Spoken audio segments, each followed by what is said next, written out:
Like any masterful television series, the first season of Breaking Bad lays most of the groundwork of what is to come. Walter White doesn't immediately embrace the drug world, as he will later on. He does make the choice to be a part of it, but out of fear for his family's financial future once he dies of lung cancer. But as we know, this reasoning becomes less paramount as the series continues. However, there is a scene in episode 3, and the bags in the river, that truly hints at the kind of fate Walter is heading towards. His fate being one of total destruction of himself and those around him, along with the collapse of his drug empire. It's a scene so important that it begins and ends the episode. The scene where a young Walter and a young Gretchen Schwartz work together on deconstructing the components of a human chemically, cross-cut with present-day Walter and Jesse cleaning up Emilio's chemically disincorporated body. With the use of parallel editing, lighting, narrative structure, and the content of the scene from Walter's past,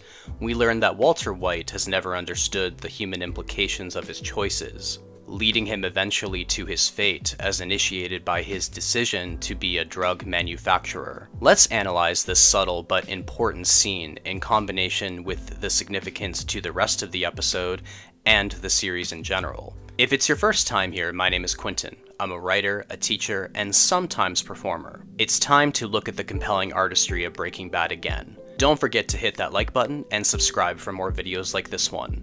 Let's get into it. To begin with, parallel editing is defined as, quote, a specific cross-cutting technique that creates a narrative parallel that the viewer may compare and contrast. The visuals will create an undeniably powerful narrative point of view through the use of editing, with both scenes next to and in between each other, end quote. This technique is meant to tell us something significant through contrast. The use of this film editing technique is very obvious right away. As Walter and Jesse are cleaning up the literal deconstruction of a human body, it's cross-cut with a scene from the past of Walter and Gretchen, as graduate students, academically deconstructing the chemical composition of a human body. As we find out later on, Walter and Gretchen were in a relationship, and at some point they broke up, and Gretchen started dating Elliot Schwartz, who Walter co-founded the future multi-billion-dollar company Grey Matter with. I often wonder if there was any indirect pressure on Gretchen and Elliot's part that Walter responded to. The answer could be somewhere in the middle, but knowing Walter's insecure ego and pride,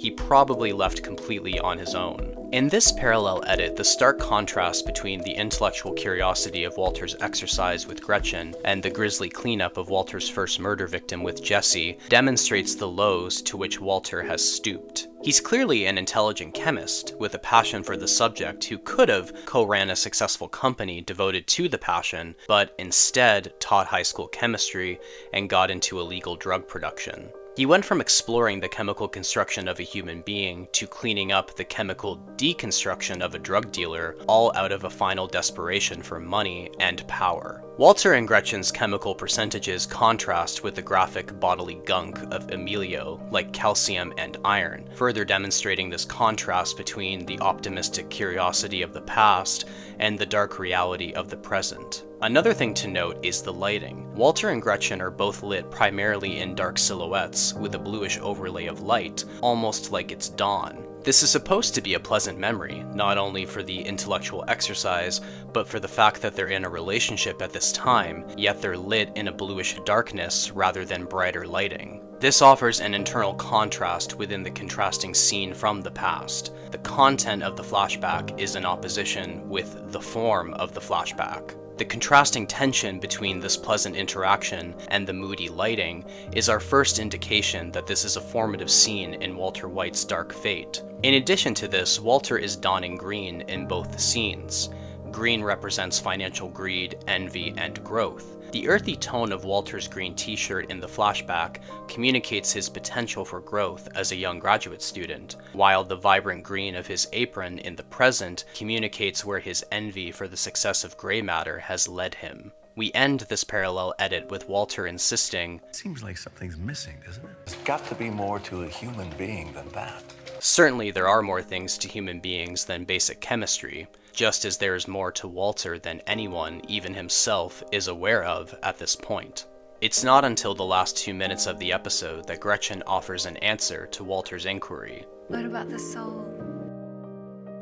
The soul. There are many definitions and ideas of what the human soul entails, and I certainly can't comprehensively discuss them in this video essay, but essentially the soul is believed to be our individual essence, beyond the constraints of our bodies. It is unique to everyone, an individual divine essence of life. This question about the human soul in the episode's narrative structure as we experience it comes right after Walter has not only revealed his cancer diagnosis to Crazy 8, but has finally mustered the courage to kill him. It's implied Walter is thinking back on that philosophical question as he sits alone in his car, probably contemplating how he got to be in this position. Now that he's killed someone in cold blood and chemically decomposed a body, he's thinking of what that says about his soul. However, I don't think he can find a satisfying answer, because there is no definition given of the soul in this episode, nor really in the entire series. The soul is just an additional inquiry after an academic exercise, never expanded upon or brought up again, though the human soul is mentioned at a pivotal moment in the prequel series Better Call Saul. You two are soulless. Howard calling Jimmy and Kim soulless here seems to imply that the soul is that higher moral self, the immaterial part of ourselves that knows right from wrong, especially when it comes to how we treat other people. This implied definition could be what Walter is thinking back on, though he has no way of knowing if that's what Gretchen even meant. He stopped the conversation before it could begin. He laughed off the question and flirtily but seriously responded with, "There's nothing but chemistry here," shutting down any personal or interpersonal opportunity to explore that part of himself and other human beings. It's no coincidence this flashback scene appears in the episode where Walter chooses to murder out of familial and self-preservation. The whole situation with Crazy 8 does tear him up inside, but he wouldn't be in this situation to begin with if he had maybe considered the soulful implications of his choices, both before and after his cancer diagnosis. Questions like this are more important than we realize. No matter what we do, there will be an impact on someone else, especially those we love. Walter White devoted his life to understanding the chemical matter of the world, but with this scene, it's revealed he never considered the matter of human beings and their soulful value within his life's work, or within his life in general. His hyper-focus on the chemical matter of the world and his self-induced lowly position as a high school teacher robbed him of his soul, you might say, along with the consideration for other souls in the world. Walter chose physical matters with very little consideration for human matters, which perfectly foreshadows the fate of his character. He will manipulate, abuse, murder, and intimidate whoever he needs to in order to gain egoic power and control, even family members. Being human means many things, especially in today's world, but to be human is to recognize, hopefully, other human beings beyond physical or cultural confines. If we want to feel individually valued, we must first value the common humanity in each other. But Walter White never understood that, even before these dark events. And so this forgotten scene from Breaking Bad truly seals his fate, that of the soulless Heisenberg persona. Season 2 of Breaking Bad is a wild ride. It's a jam-packed 13-episode run. But two standout scenes from this season involve Walter and Hank in surprisingly mirrored ways. Hank shoots Tuco to death after stumbling upon Jesse's car in pursuit of Walter, and Walter allows Jane to choke to death after coming to their apartment in pursuit of Jesse. Both scenes are character-shifting moments for Walter and Hank, and did you ever notice that both of their gazes upon their dead victim are framed in exactly the same way? Now, I never claim to know with certainty what the creators of any narrative art intend, nor is a creator's intent always that relevant when analyzing art, depending upon who you ask. But I'm very certain this mutual framing of Walter and Hank is absolutely intentional and not coincidental. So today, let's look at how Walter and Hank's descent into personal darkness as a result of their respective murders are mutually framed, and what that says about their character arcs. Now, I'm sure most people watching this video essay know what cinematic framing is, but let's review it briefly. Framing is the proportions of what we see on a screen, the specific angle or point of view we see from. Think of it as a formal element. how something is communicated in media. Composition, on the other hand, refers to what we see within that frame, the people, objects, shapes, or settings. You can think of it as the element of content, what is communicated in media. For this analysis, we're mainly going to be focusing on the framing of the aftermath of Walter and Hank's actions against Tuco and Jane. Breaking Bad has a unique visual style, heavily influenced by Western and crime noir cinema, with a grittiness accomplished by it being shot on film and mostly handheld. Framing plays a very important visual role in the show's look. They love using time lapses, wide angles, point of view shots from an object, and most importantly for this analysis, wide and closed shots. In an article discussing some of these framing techniques by Justin Morrow, he defines this wide and closed shot as making, quote, use of depth of field that contrasts a foreground object with a wide view beyond.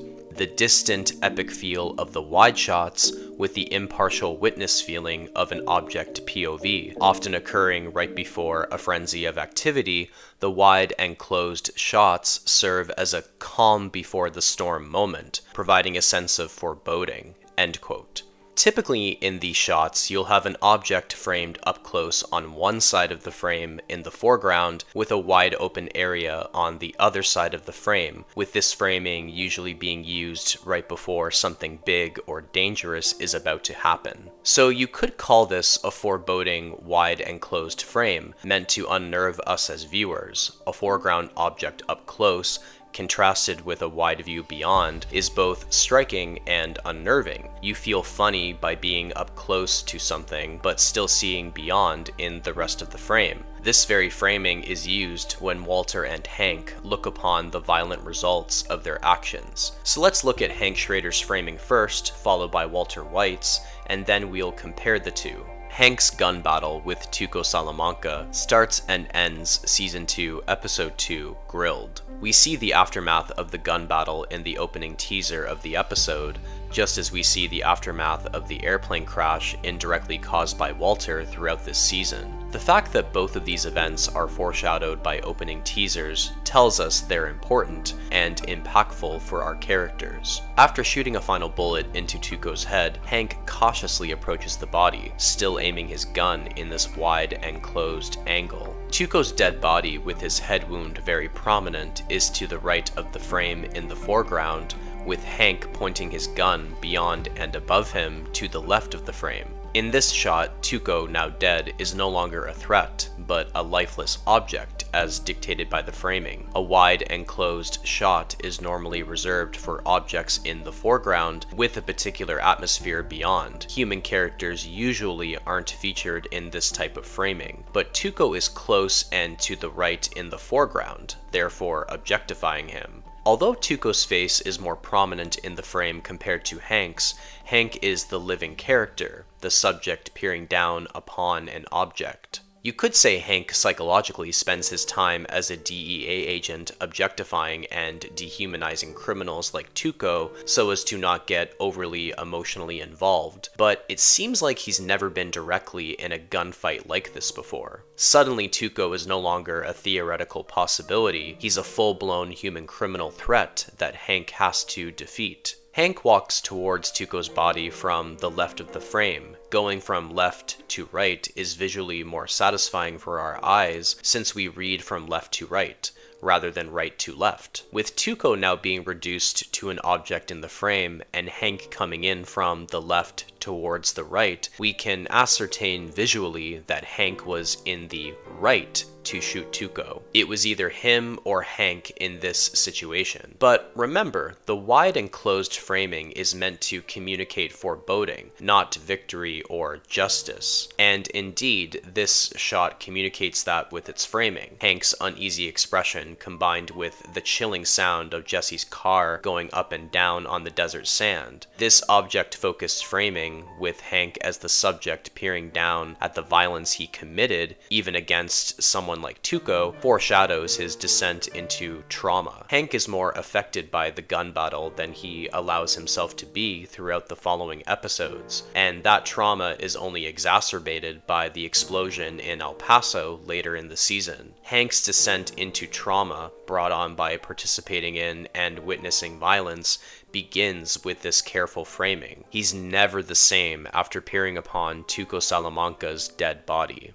As I already mentioned, the consequences of Jane's death are foreshadowed throughout the entire season, that being the Wayfarer 737 airplane collision. We see the aftermath of the aviation accident upon Walter's house, with debris, bodies, and that pink teddy bear with the half-charred face. With Jane's dad Donald being so distracted by her death at his air traffic controller position, Walter is indirectly responsible for the accident and all the lives lost. Unlike Hank's situation with Tuco, there is no violent attack that precedes this wide and closed framing of Walter peering down at Jane's dead body after choking on her own vomit. Instead, this shot is preceded by Walter at first about to intervene and roll Jane over after failing to wake Jesse, but he stops himself, backing away and watching her die. With her final breath, we see this wide and closed framing, with Jane in the foreground to the right of the frame and Walter beyond and above her to the left of the frame. Walter stands in one place, not slowly approaching the body like Hank with Tuco. He doesn't walk from left to right, he stands to the left. Jane being to the right of the frame visually represents Walter's conception that letting her overdose was the right move. But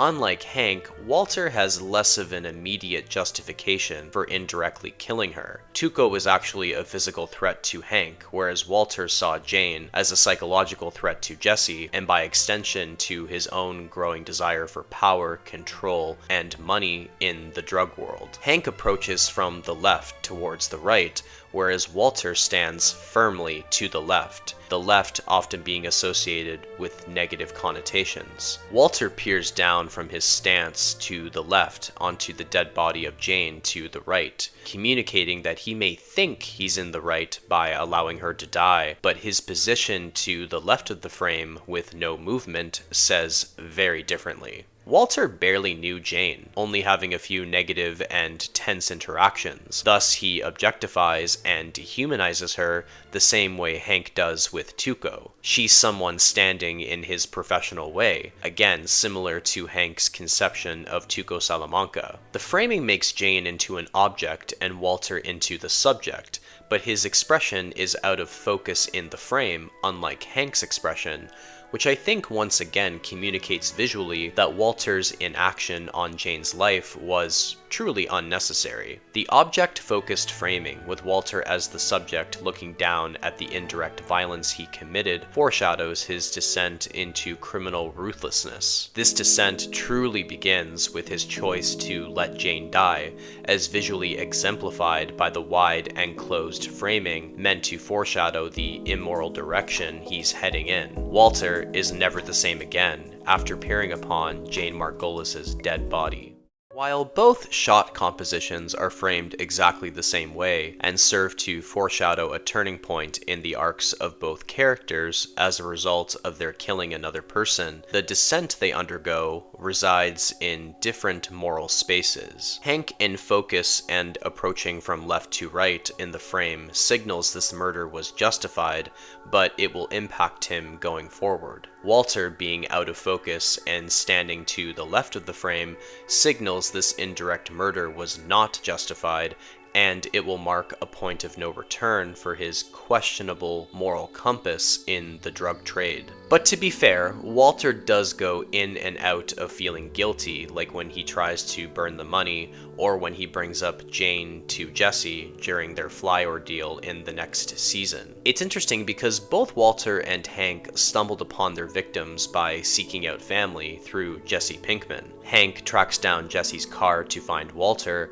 and Walter arrives at at Jesse's apartment after being told, ironically by Donald Margolis, not to give up on family. Not to mention, Walter and Hank are family themselves. There are other parallels between Walter and Hank throughout the series, but to me, this is one of the most subtle ones. They both found themselves accidentally in a situation where they were confronted with the personal necessity of killing an enemy, with the framing foreshadowing their descent into darkness, but darkness of different kinds. Hank descending into traumatic darkness, and Walter descending into immoral darkness. They're both framed in the same way to foreshadow this descent, but the slight differences in the composition and the difference in situational context communicates their opposite paths. Hank will further be traumatized, and Walter will further be demoralized.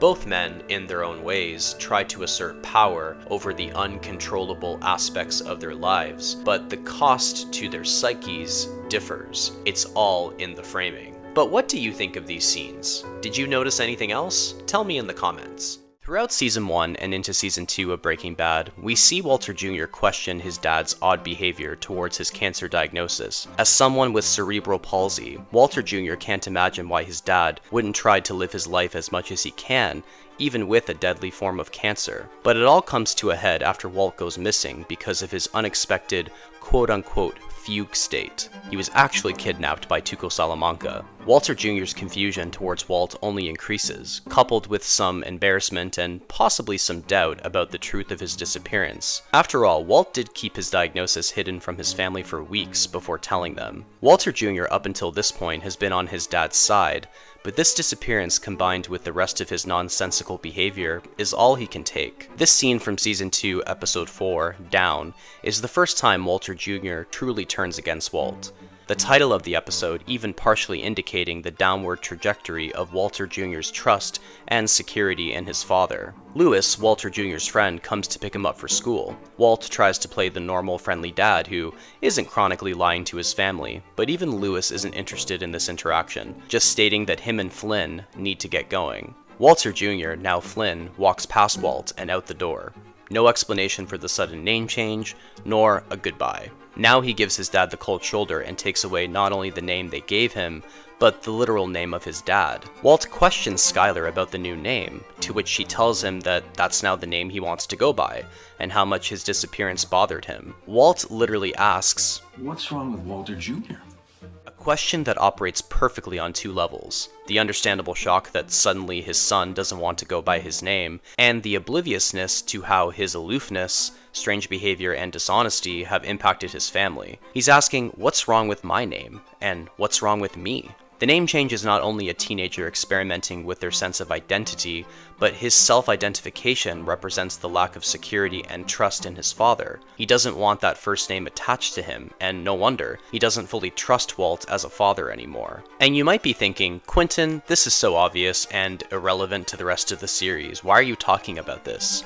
But here's the thing, Flynn's alteration of his first name takes place throughout a lot of Breaking Bad, even being referred to as Jesse accidentally by Walt in Season 4, Episode 10, Salud, which is incredibly ironic when you consider this scene where he's changed his name on his own. The name change to Flynn becomes even more ironic and significant in Walter Jr.'s lack of trust in his dad when you consider that the creators took the name from actor Errol Flynn, who Walt actually references in the scene. Errol Flynn was an actor with a mustache who specialized in swashbuckler roles during the golden age of Hollywood, yet was known for drug use and accusations of sexual violence in his personal life. Walter Jr. forgoes the first name of a father who thinks of himself as a bit of a masculine hero, yet is actually a selfish drug manufacturer, and he instead takes the last name of an actor known for idealized masculine roles, but who was also a deviant in real life. Now obviously that wasn't Walter Jr.'s thought process, but it adds another layer to his decision to start going by Flynn,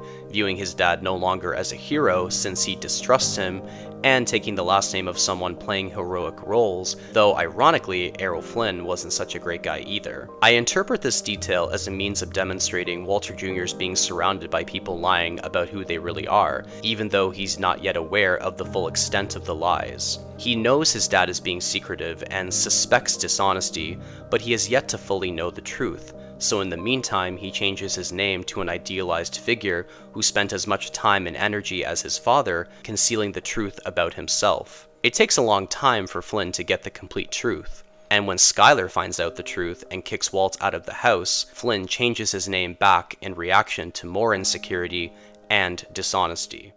Like Walt, Skylar White's first reaction to something life-changing is the negative impact it will have on their family. Except Skylar's mind doesn't immediately go to helping Walt hide his criminality. Her first thought is banishing him from the house, a decision she doesn't explain to anyone except her lawyer. Everyone is left in the dark, including Flynn. Skylar withholds information about Walt being a drug manufacturer, while Walt just continuously lies about being a drug manufacturer. Now Flynn is losing trust and security in Skylar. In this scene from Season 3, Episode 2, Caballo Sin Nombre, in English, Nameless Horse, or Horse with No Name, Skylar refers to Flynn with that preferred name until he dramatically switches. My name's Walter Jr. Like, what, you can't even say his name? A line that ties back slightly to Walt questioning his change to Flynn. What's wrong with Walter Jr.? In the same fashion, Flynn is asking, "What's wrong with my dad?" Reverting back to Walter Jr. accentuates once again that he's lost security and trust in a parent, but this time it's his mom. Not because Skylar is outright lying and making excuses in the same fashion as Walt, but because she's not giving anyone any information. From Walter Jr.'s perspective, not being told anything is worse than being placated with weird behavior and dishonesty. But like Walt, Skylar is being dishonest and secretive by omitting why she suddenly wants to divorce him. Walter Jr. might even think his mother is the reason for his father's strangeness, so he reasserts his name to show loyalty to Walt over loyalty to Skylar. This adds another layer of dark irony, since Skylar knows the truth about Walt, with Walter Jr. first changing his name out of distrust towards Walt, but here, Skylar knows the full extent of everything while her son is left once again in the dark. Walter Jr. is now defending someone dishonest in response to more dishonest behavior, not realizing that the dishonesty from Skylar is an extension of Walt's dishonesty. I imagine hearing Walter Jr. take his dad's name again is twisting the knife in this tough situation. Walter Jr., formerly Flynn, is so upset he calls his mom Hey, bitch! Hey, no. Hey, You can't. hey. I don't know about the rest of you, but I never would have dreamt of calling either of my parents a name like that at his age. It may be really harsh, but with his youth and his value system, you can understand why Walter Jr. would lash out like that. All he has are his raw thoughts and feelings to defend himself against a declining security and trust, first in one parent and now the opposite parent. For the rest of Breaking Bad, Walter Jr. never goes by Flynn again. That is, until the full truth is revealed about his mom and his dad. Let's talk about two important scenes from two of the best episodes in the series, Ozymandias and Granite State. Now that we've seen how his name changes reflect his distrust towards his parents, let's look at how Walter Jr. reacts when the full truth is finally revealed. In Season 5, Episode 14, Ozymandias. Yes, nailed it. Walter Jr. is finally faced with the true nature of what both of his parents have been hiding from him. He obviously expresses anger and disbelief, asking Skylar if she was lying then, does that mean she's lying now? What is the truth? Walter Jr. has had his trust in both of his parents shaken at many points in the series, as exemplified by his name changes, but now the trust has been completely shattered. On the way back to their home, Walter Jr., being more honest than anyone else in the family, drops a truth bomb on Skylar. If all this is true and you knew about it, then you're as bad as him. Indeed, Skylar is just as culpable as Walt by being an accessory and participant in his drug business. Now, Walt did put her in a very tough position, but she always had the option of turning him in, as her divorce attorney had encouraged her in Season 3. But Skylar was trying to protect her family from the harsh reality, and thought Walt could get away with it without too many consequences if she helped him. Walt started off with a similar motivation, justifying his criminal activity in the name of financially providing for the family, but he continued doing it for himself. Both Walt and Skylar were dishonest as a means of familial protection, but of course it bred way more damage than they thought was possible. During the most intense scene in the entire show, Walter Jr. subdues Walt and protects Skylar, even though it was technically Skylar who came at Walt with a knife. Now we're introduced to what I would call a broken telephone metaphor. Broken telephone being a classic game and metaphor for when a message from one person is distorted and then passed on to the next person. The original message being continuously distorted the more people get involved, dishonesty being an obvious form of distortion. Walter Jr. has seen the full truth now, and although I would characterize him as the most honest character in the family, he pulls out his phone and calls the police on Walt, claiming he attacked Skyler with a knife, even though again technically Skyler attacked him first, and that Walt killed someone, the someone being Hank, even though Walt didn't actually kill him. The phone call acts as a broken telephone. Walter Jr. unintentionally lies about the knife attack and about the murder of Hank in a panic to get the police here right away. Like his parents and their involvement in drug production, Walter Jr. distorts the truth to protect those he loves, and out of fear of the situation his parents have put him in. It's as if honest Walter Jr. has finally been corrupted by the dishonest nature of his mom and dad. This episode even opens with a flashback to Walt and Skyler talking on the phone,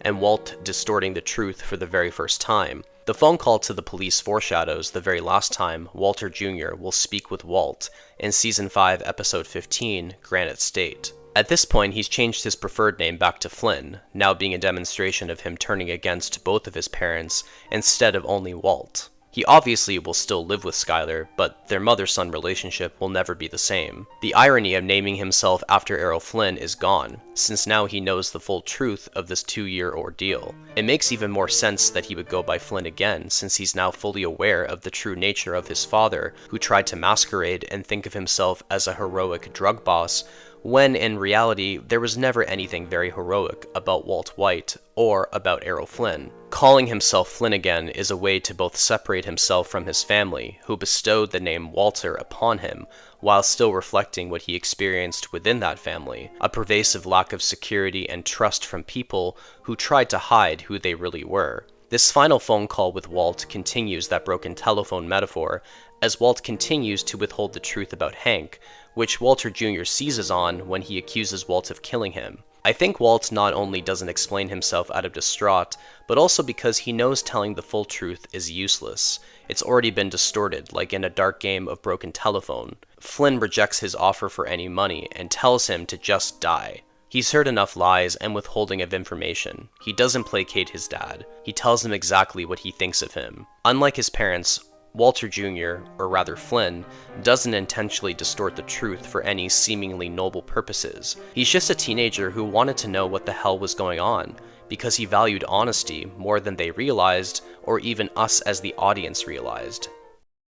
So, while Walter Jr. changing his name back and forth can be viewed as teenage identity experimentation coupled with teenage angst at Walt and Skyler, I don't think we've ever considered the deeper conflict that his character was experiencing, a violation of an honest nature he possesses and expects from his family. It's not only that his parents are criminals or that his uncle was killed, it's that his trust was irreparably damaged, which adds another layer of consequences to the White family tragedy. And when you combine his back and forth change from Walter Jr. to Flynn with this broken telephone metaphor when he's finally faced with the full truth, it's truthful to say that Walter Jr. is the most honest character in Breaking Bad. Like his parents, we totally underestimated the depth of his honest nature. Walter Jr. really deserved better. Remember the scene in the finale of Breaking Bad when Walter White finally reveals to his wife Skyler the true motivation for his drug production? When he finally utters the words, "I did it for me," it's a collective sigh of relief now seeing our protagonist explicitly acknowledge what we've always suspected throughout the series, that Walter was motivated to obtain money for his family at first, but kept going because of his personal desire for power and control. But what if I told you he had already revealed this earlier in the final season? And what if I told you there was also a brief scene in the prequel series Better Call Saul where Jimmy McGill, aka Saul Goodman, explains his motivations for his crimes? Let's analyze and compare both scenes, looking at Walter and Jimmy's dialogue and their body language, which reveals not only Walter and Jimmy's self-imposed justification for their crimes, but also how their justifications differ from each other, further revealing why they worked so well together, but ultimately couldn't maintain their conspiracy. These are arguably two overlooked scenes in both series, and I think they're definitely worth exploring. Earlier in Season 5, Episode 6, Buyout, Jesse Pinkman straightforwardly asks Walter, "Are we in the meth business? Or the money business?" At first, Walter has no answer to this legitimate question. He's in a position where he can stop working in the drug business and still walk away with a substantial amount of money for him and his family, more than he ever imagined. In fact, if you rewatch the series, there are tons of opportunities for him to stop even as early as season 1. But Walter only considered stopping a few times, and of course, he never considered it for very long. Now Jesse can't take any more of the violence, heartache, and death that has come along with this world, so he's ready to get out, along with Mike. Obviously, Jesse must be left wondering, why is Mr. White still doing this? How can he just keep going? Later in the episode, Walter addresses Jesse's question. In this scene, Jesse comes to talk to Walter in more detail about selling off all of their methylamine. Walter is seated comfortably and confidently in a chair as he sips on a glass of whiskey, a callback to him toasting to Gus Fring's murder in the first episode of season 5. He doesn't say too much at first, allowing Jesse to do most of the talking. Contrast this with a scene from any of the previous seasons, and you can see Walter has a more confident energy. He looks relaxed, but not uptight in spite of his frustration with Jesse and Mike dropping out. He's listening, then responding, as opposed to trying to dominate the conversation. And his choice of drink being whiskey harkens back to masculine associations we make with alcohol. Walter clearly feels more confident and powerful based on his relaxed position, thinking then speaking, and sipping on a drink often associated with grandeur and masculinity. This body language and behavior communicates that he's in a position where he doesn't have to bypass or hide his true motivations. Jesse reminds him of the financial figure he had originally been aiming for, $737,000. Now Walter is scoffing at Jesse's notion that $5 million isn't nothing. To Walter, it most certainly is, and he explains why. We've gotten some subtle hints and explicit mentions of Walter's business venture with Gretchen and Elliot Schwartz, but for the first time, he offers more details. He tells Jesse how he sold his share of gray matter for $5,000, in stark contrast to the current worth of $2.16 billion as of last Friday. Walter checks it every week. He's probably been doing that for years and years and years. But it's not even about the money or his family's future needs. It's about Walter. He doesn't say, "I sold my family's financial potential for $5,000. He says, And I sold my share, my potential, for $5,000. Following this up, Walter answers Jesse's earlier question. Jesse, you asked me if I was in the meth business or the money business. Neither. I'm in the empire business. Right here is a lengthier version of Walter saying to Skylar, "I did it for me." Walter has never forgotten his wasted potential, or how, in his mind, he was cut out of a multi-billion-dollar company. Therefore, Walter's justification for all of his crimes in this drug underworld goes beyond providing for his family. Rather, he justifies everything he's done because it's helped achieve a sense of power and control by running the most profitable and dominant drug empire, at least now with Gus out of the picture. Walter justifies his crimes because it's all about him. Of course, by making it all about him, he neglects others, and that, as we know, is his downfall. Jesse ends the scene with a follow-up question. Is the meth empire really something to be that proud of? Then Skylar walks in, the last person Walter ends up revealing his true motivation to only episodes later. His wanting to have an empire that was all his own kept him in this business. In spite of all the consequences, he justifies it to himself because it's always been for himself, nobody else.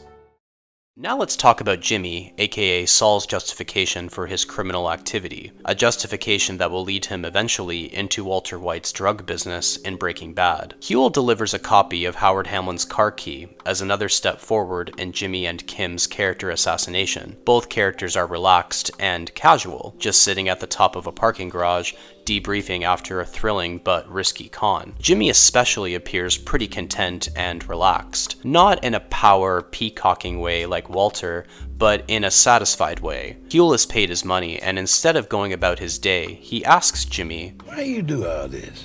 We can assume Huell hasn't been privy to the overarching goal of their plan to discredit Howard to settle the Sandpiper Crossing lawsuit sooner, based on his question and Jimmy's follow-up response. From Huell's perspective, he sees Jimmy, or rather Saul at this point, and his wife Kim Wexler as two successful lawyers who make great money, more money than a lot of other professions. Yet he sees them going to great lengths to scam people. For Huell, he's paid to participate in these scams, and the money is good for him. But he figures, why are these successful lawyers scamming? Why would they need the money? Why would anyone participate in criminal activity if it wasn't for money? After Huell's question, Jimmy is at first a bit surprised, and then chuckles slightly, telling him that I know from the outside this looks like just another scam, but you're not seeing the bigger picture. A line which really reminds me of the scene in Season 3, Episode 1, Mabel. Step back, man! Big picture this, okay? What damage was done? As Chuck has insisted before. He has a way of doing the worst things for reasons that sound almost noble. Jimmy's philosophy is outcome-focused, or consequentialist, always thinking the ends justify the means. Jimmy has multiple reasons why he agreed to character assassinate Howard, but as far as Huell is concerned, the bigger picture is that they're making a real difference. Trust me. For Jimmy, if he and Kim get their share of the common fund, she'll be able to open up a pro bono practice, Jimmy can continue expanding his business, and the elderly Sandpiper residents will get to enjoy their settlement money while they're still able to. The ends justify the means. Compared to Walter's use of personal pronouns when explaining his crimes, Jimmy talks about other people. With Jimmy's casual, laid-back body language and his insistence that this scam isn't about greed, but rather a nobler goal, it's apparent that despite his initial hesitation, Jimmy has found a justification for his crimes. This scam is for the benefit of others, but Huell doesn't completely buy it. Jimmy only half-heartedly answers his question. I think Huell suspects that there's more to this con than he's aware of. If it isn't about money, and if it is truly about the greater good for people, then maybe Huell can go along with it, or at least stop asking questions. Unlike Walter in his justification, Jimmy isn't fully transparent in the deeper personal reasons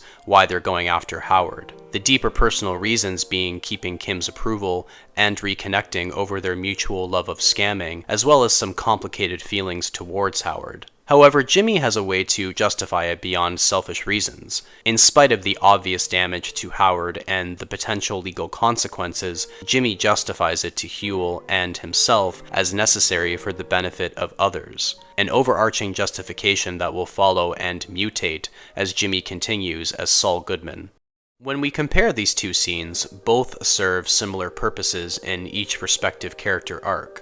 Both scenes take place at true points of no return for our protagonists. Instead of listening to or contemplating their co-conspirators' skepticism, they double down on their crimes. Jesse asking Walter why he so stubbornly wants to continue producing drugs, and Huell asking Saul why he so elaborately scams people if he and his wife don't need the money. Walter is presenting as powerful/domineering based on his relaxed but calculating body language and choice of drink, whereas Jimmy is presenting as chill/non-threatening based on his relaxed and casual body language and quickness with his response. I think they're both relaxed in their demeanor because they both feel confident and justified in everything they're doing and have done. Walter's justification for continued drug production isn't about money as he had once had Jesse believe, but it's for himself and his hunger for power/control. Saul's justification for continual scamming also isn't about money as Huell would assume at first,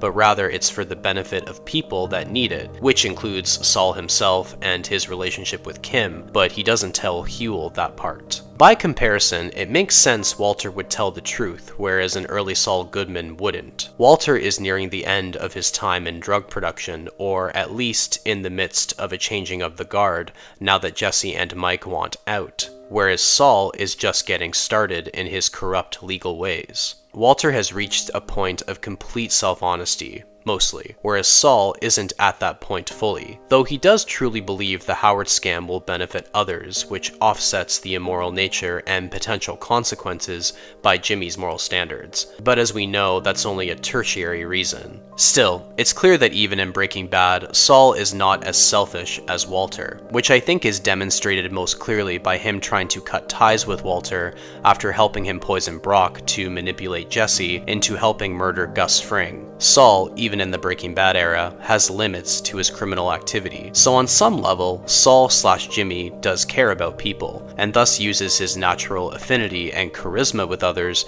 to behave badly if it benefits his clients and makes him more successful. But with the Howard scam, Jimmy is mostly participating in it because of his marriage. So while they both have different justifications for their crimes, Walter being self-oriented and Jimmy being other-oriented, they ultimately both share a commonality in their justifications, despite the differences in their answers. It's not about the money. It's about what the money represents. For Walter, it's power and control. For Jimmy/Saul, it's acceptance and value. Both characters are self-interested to different degrees, and find ways of justifying crimes that ultimately serve them psychologically more than financially or morally. And thus it makes perfect sense why they would conspire together. Walter will do what it takes to gain that power he lost out on years ago, and Saul will use morally flexible means to help those who need it, to prove that he is capable of being an acceptable lawyer, even for criminals. So they're a perfect match for each other. Walter needs legal aid as a drug boss, and Saul is willing to and can provide it. But Saul knows, on some level, when to quit while he's ahead. He's had more years of experience in this criminal underworld compared to Walter. He knows when to finally throw in the towel and run, even when Walter insists it's not over. Saul, or rather Jimmy, has seen a lot of the consequences that can befall other people when it comes to breaking the law out of your own self-justification, whereas I don't think Walter quite understands that, maybe until Hank's death. So while both can tell themselves what they're doing is justified, Saul has some limitations due to being more people-oriented, whereas Walter has very few limitations until it's already too late. Their ability to commit crimes and impose noble justifications, Walter providing for his family initially and Jimmy getting the elderly folks their money earlier, but ultimately self-interested justifications, is what connects them. But their different regard for other people, along with their different timelines, ultimately ends their partnership. Walter does what he does for himself, and Saul does what he does for his clients and to ultimately please others. In the end, Walter dies evading the legal and moral consequences of his crimes, whereas Jimmy gets caught and accepts his consequences, once again being other-oriented since he was motivated to surrender by Kim's confession. Their justifications go on to shape their fates. Walter dies clinging to power, Jimmy lives choosing to tell the full truth. In conclusion, I think these two scenes are extremely revealing and interesting to compare in regards to the similarities and differences between Walter White and Jimmy Saul Goodman McGill. But what do you think of them? Let me know your thoughts in the comments. Kim Wexler is probably the most mysterious and subtle character in Better Call Saul. On the one hand, Kim is an extremely intelligent, hardworking, and competent lawyer, but beneath the social mask that she dons, there is an inclination to disrupt the upper-class job she's worked so hard to be a part of through scamming with Jimmy McGill. This is a psychological result of growing up with an irresponsible mother, and because bending the rules to obtain what she thinks is right can actually be exciting and bring relief from the pressure she's felt her entire life. You can definitely infer that Kim became a lawyer due to the moral, legal, and financial instability of her mother. She was forced to grow up too fast and be the responsible child that regulated her unstable mother, who constantly broke the law. Knowing this, you can understand from an attachment theory perspective why she stays with Jimmy for so long. Kim was so used to helping a person who couldn't help themselves, so she became a lawyer to not only financially and socially rise above the hardship of her upbringing, but also to subconsciously repeat the circumstances, helping people with their personal legal issues. At least, that's what she hoped being a lawyer would entail. Instead of actually helping people through legal means, Kim spends a lot of her time as a lawyer trying to navigate office politics with her boss Howard Hamlin, cleaning up and even assisting Jimmy with his legal schemes, and helping a corporate bank like Mesa Verde expand into other states. Kim enjoys doing pro bono work, giving people who can't obtain top legal representation access to it in their time of need. Kim becomes so disillusioned with the male-dominated upper-class legal world in Albuquerque that she starts to inject some moral flexibility into her work, especially with Jimmy's help.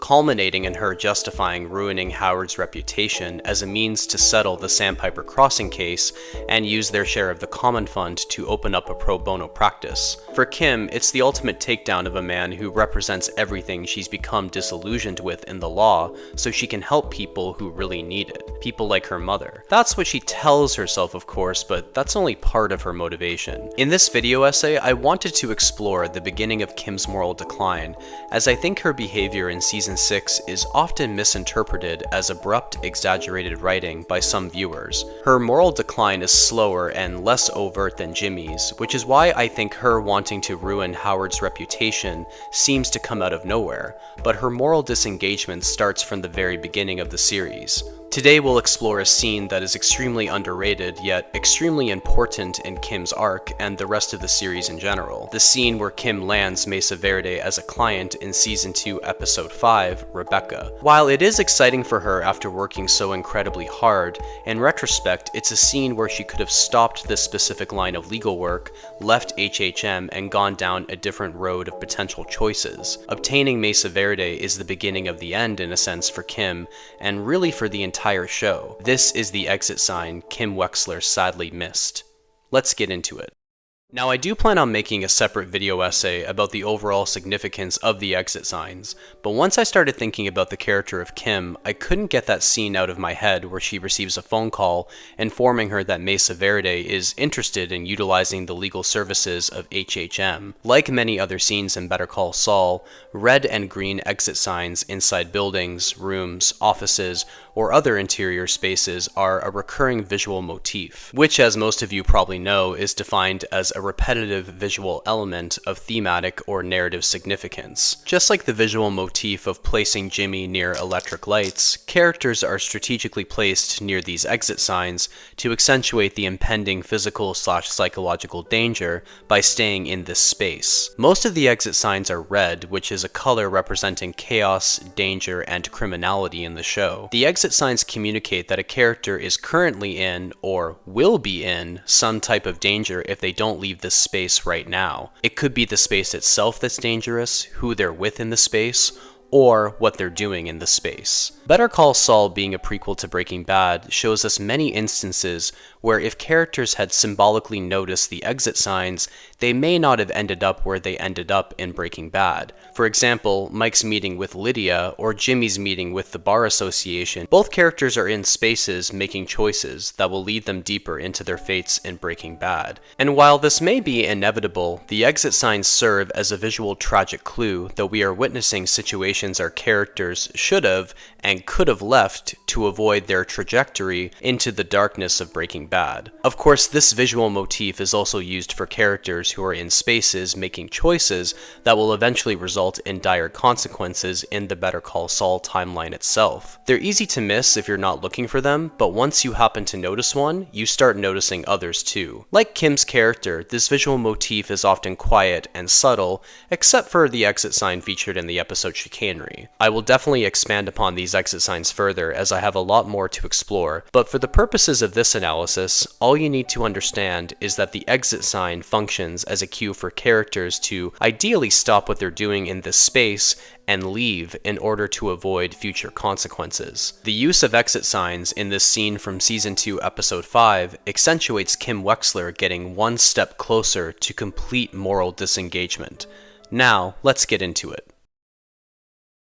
After getting demoted to document review once again by Howard due to Jimmy's unauthorized Davis and Maine commercial, Kim takes it upon herself, as she always does, to save herself. She figures that by obtaining a new client for HHM, that will be enough to end her undeserved punishment. Throughout this analysis, I'm mainly going to discuss the use of contrasting lighting and colors accentuated in this sequence of Kim's perseverance and how it bridges into her ultimate encounter with that sign of danger. The basement of HHM, where Kim has been demoted to, is uncharacteristically dark in comparison to the wide windows, vibrant blue, brown, and white colors of the HHM building. It's as if Kim is forced to work in the Kafkaesque underworld of her law firm, the place where the tedious, unseen, and unappreciated document work is completed. There are very few lights, no windows at all, and no one looks like they enjoy the tedious paperwork.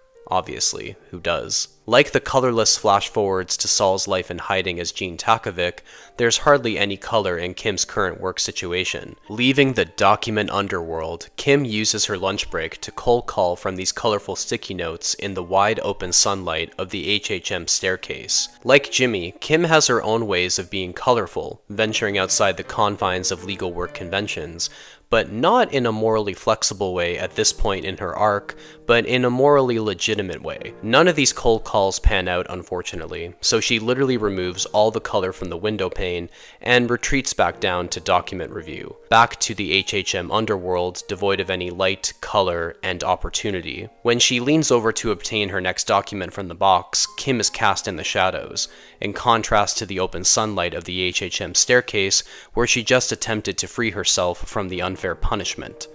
I wonder if Howard treating her this way will have any future consequences. Ugh.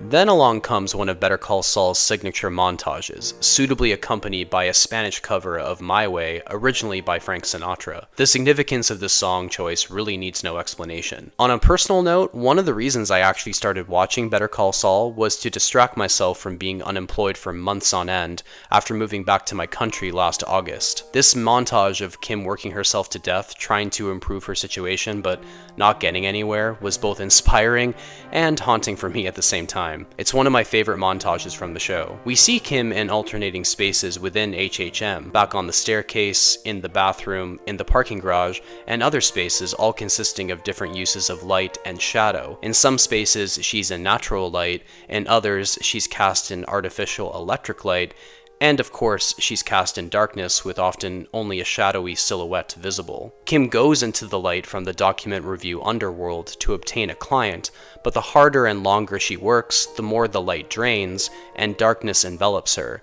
We even see her start to make cold calls in the HHM basement, rather than venturing upstairs to the more brightly lit spaces. This montage is also interspersed with close-ups of lifeless document text on a white page highlighted by a yellow highlighter. I've touched on some of my interpretations of the color symbolism in the series in another video essay, though I still want to do a deeper dive at some point since I don't think all of my interpretations are completely valid. But white seems to represent a blank slate / potential for rebirth, black seems to represent emotional mourning, darkness, and, as some viewers have pointed out, determination, and yellow seems to represent decay, wealth, and corruption. So with all three colors in action on Kim's unfortunate document reviews, the white page signals the potential to reinvent herself at HHM by bringing in a new client, yet the black text denotes darkness surrounding her as well as her own determination, and the yellow highlighter hints at the decay taking place in Kim's stability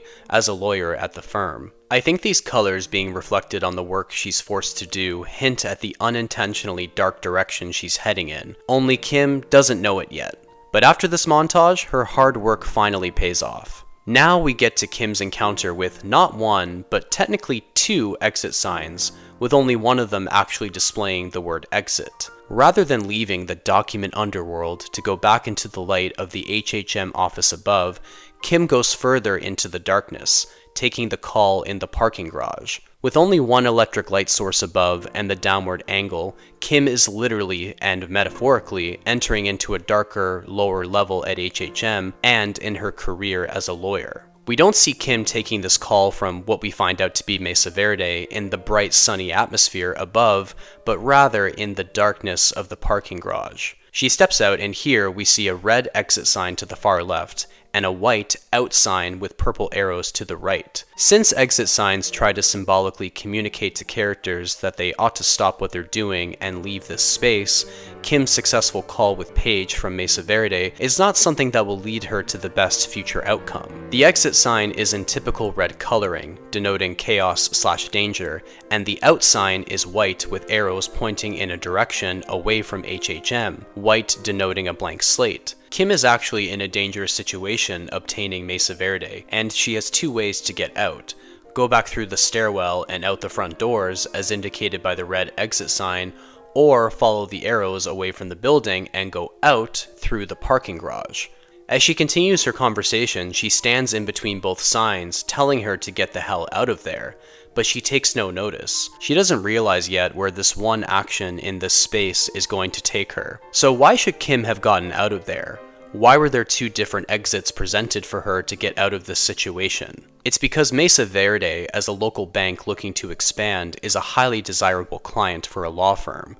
So Kim expects Howard to move her out of document review since she brought them into the firm, but he only doubles down, still blaming her for Jimmy's behavior. This leads to Jimmy encouraging Kim even more to leave HHM and open up a private practice with him, which then leads to a battle between HHM and Kim for Mesa Verde as a client, which then leads to Jimmy sabotaging their documents to encourage them to go to Kim rather than HHM as outside counsel. And we all know what famous episode that leads to. Kim does get Mesa Verde to stick with her, but only because of Jimmy's scheme. She knows this, even though she gaslights Chuck into thinking it's too far-fetched, and that simple acceptance of her boyfriend's moral dubiousness, since it benefits her, is the beginning of her moral decline. Kim keeps Mesa Verde as a client for a very long time, losing sleep over all the extra work, and eventually becoming so unhappy with the legal work involved in helping a corporate bank expand that she gives it up to pursue more pro bono work. And that dedication to people with greater legal needs than the legal needs of a bank cements part of her reasoning for sabotaging Howard's reputation. And just like Jimmy changing 1261 to 1216, we all know how that elaborate scheme ends. In Kim's pursuit to rise above the hardships of her childhood by being a successful, hard-working lawyer, she ends up disillusioned with the upper classes, allowing her to tap into that moral flexibility demonstrated to her at such a young age. With these two different exit signposts, Kim might have realized during or after that phone call that any law firm that would unfairly punish her isn't the kind of law firm she should be trying to invigorate by getting a hot new client. Her skills and motivation could be better used elsewhere than Mesa Verde, but she realizes this far too late at a point of no return, having married Jimmy and still sticking with him in spite of his active association with the cartel. Like the Sandpiper Crossing class action lawsuit, Mesa Verde propels much of the drama between our characters in the legal side of the show. Kim is not solely to blame for how things went down, but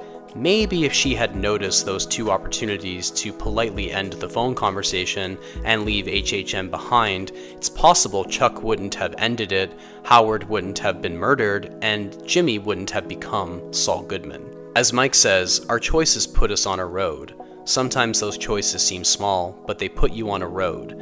You might think about getting off the road, maybe paying attention to some glaring exit signs, but eventually, in the world of Better Call Saul, and even Breaking Bad, you find yourself back on it, and that is the exit sign Kim Wexler unfortunately missed. Today we're going to be comparing two of the most tragic yet honorable characters in the Breaking Bad / Better Call Saul universe by exploring and comparing the use of color in their final arcs, Ignacio Nacho Varga and Howard Hamlin. While Nacho and Howard never interact in the series, they do have a similar arc and a similar level of moral integrity in Better Call Saul, especially in the final season. It's interesting because both Nacho and Howard were originally written to be antagonists, and are presented in that way during most of the first season. Nacho as the quiet, intimidating drug trafficker, complicating matters with Jimmy and the Kettlemans, and Howard as the stiff, arrogant boss, denying Jimmy yet again from working as a lawyer at Hamlin, and McGill. Gradually, Nacho and Howard are revealed to possess more depth than their introductions suggest. Nacho and Howard both got caught in the middle of a dangerous feud they wanted no part of, yet still attempted to look out for those they cared about, even if it meant personal sacrifice. And yes, that even includes Howard in an undeserved and unintentional way. Did I mention that there would be spoilers? In this analysis, I'm going to analyze both Nacho and Howard's final arcs in Season 6, and the symbolic use of color to accentuate the change in their characters. Through the use of color, Nacho goes from a state of chaos/danger to attaining stability/safety for his father, and Howard goes from a state of stability/safety to chaos/danger, as initiated by Kim and Jimmy, ultimately demonstrating their mirrored tragic arcs, but with different results. Now, I was originally going to do a character summary of Nacho and Howard to provide context to my analysis, but at this point, if you're watching any of my video essays, you've probably seen the entire series and are familiar enough with Nacho and Howard's backgrounds. If you haven't finished the series, then I would suggest coming back to this video essay later. Major spoilers ahead. Viewer beware. So let's talk about the show's use of color before we get into it. What are the major colors associated with Nacho and Howard as characters? Just as in Breaking Bad, color and other symbolic elements serve to both tell the story and accentuate recurring motifs, themes, or ideas.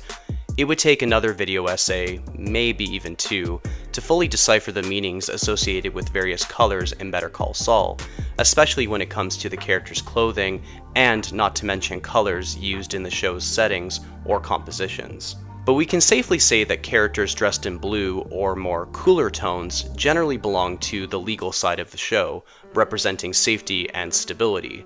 Howard is dressed in shades of blue for the vast majority of the show.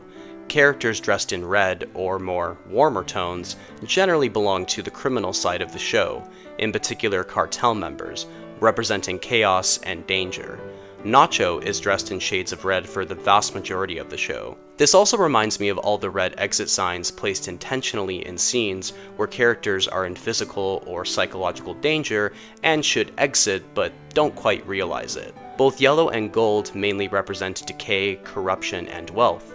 For example, the yellow color of Howard's Namaste license plate, or the gold chains worn by Nacho. And you know I'm gonna bring both of those examples up again. Brown is a mix of red, blue, and yellow, which in my interpretation represents moral ambiguity, like Jimmy's brown suit in the first season, or even Stacy's brown coat.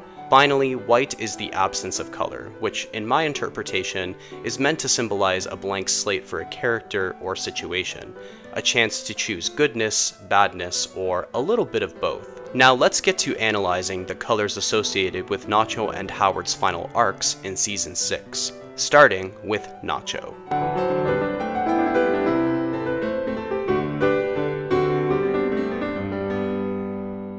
Nacho Varga, being a member of the drug world and working for the Salamancas, is primarily dressed in different shades of red, with hints of gold through his jewelry. Red represents criminality, chaos, and danger, with Nacho having notable moments of being threatening and dangerous. Nacho often wears gold chains and a gold wristwatch, furthering his relation to the criminal world as gold represents wealth.